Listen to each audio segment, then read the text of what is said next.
What's up?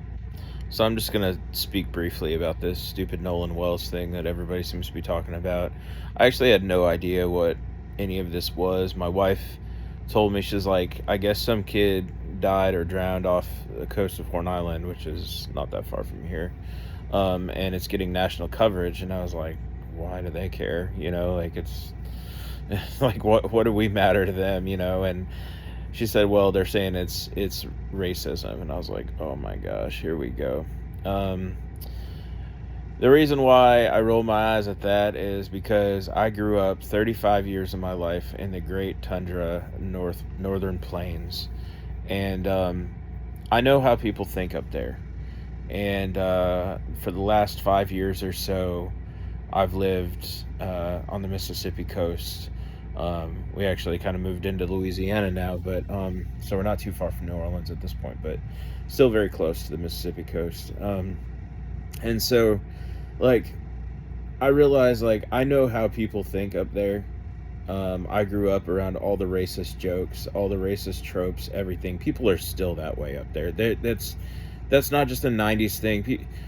Before I left, people were telling racist jokes in private. Some black guy would get hired on or something like that, and inevitably behind his back, someone would have to tell some racist joke. And it's just like, and then the next day they're talking about how much of a social justice warrior they are. It's just like, it makes me sick. But down here, I had never experienced what it was like for people to mix so well. And that's what they do. They mix well down here. Blacks, whites, Asians, it doesn't seem to matter. Everybody is everybody. We just kind of mix. I've heard racist jokes in the way that they're just so stupid that it's funny, because it's like not true. And usually it's blacks and whites standing in a circle, and we all laugh together about it, because that's just what we do. We get along. A lot of people are in mixed families, etc. I will say I saw more racism up north than I've ever seen in my life. I experienced more racism as a white person from black people. Now, don't you dare start in and say that a white person can't experience racism, because if you think that, then you're actually, by definition, a racist, because racism is when you discriminate against someone because of their skin color. So it doesn't matter what skin color that is. It's just a skin color. So I did experience racism from blacks. I saw racism against blacks, Indians, Asians, from within themselves. Like Asians would hate blacks and blacks would hate natives, and et cetera, et cetera.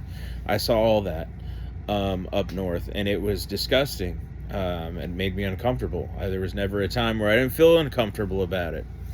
But down here, you don't really have that.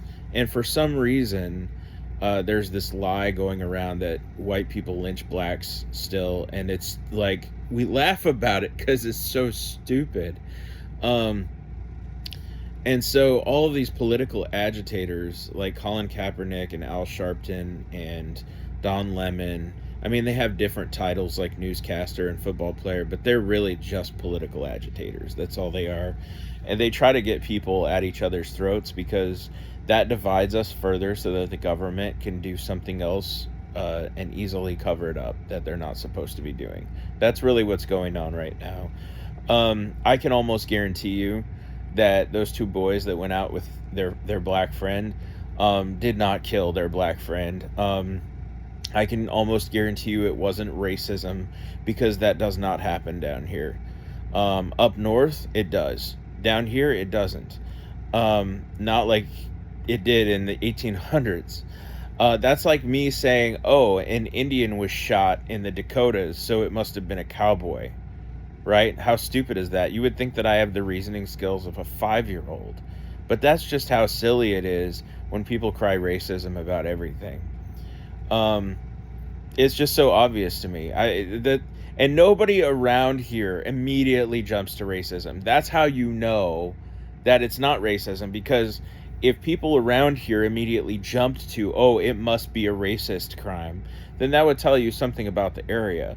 But since it's the last thing that the locals think of, like, Like, is it really, I need to have all the facts before I say it's racism. Like, that tells you, like, we are not racist down here. It's the Northerners who are racist, and they wear racist goggles, and they see racism everywhere, and so they just project that reality onto us. I've seen people, there's a video of this sheriff that was being interviewed. He was walking to his car, probably on his lunch break, and he's like kind of tapping his foot and like shifting his eyes and like doing this with his fingers while he's being interviewed. Not super nervous, but just kind of like, what do you want from me? And they're like, he's racist because he's doing this with his fingers, he's nervous. And I'm like, what if he's on the spectrum? What if you just called an autistic person a racist just for being autistic? How good would that make you feel? Probably not very good. So people are trying to play CSI expert. They're not very good at it. They don't have any of the facts. They're saying a bunch of stupid stuff. And I just want to say to those people, just shut up. Just stop. You're spreading lies. You will be held in judgment for it. So stop doing it. And not everything is about race. So stop. That's it.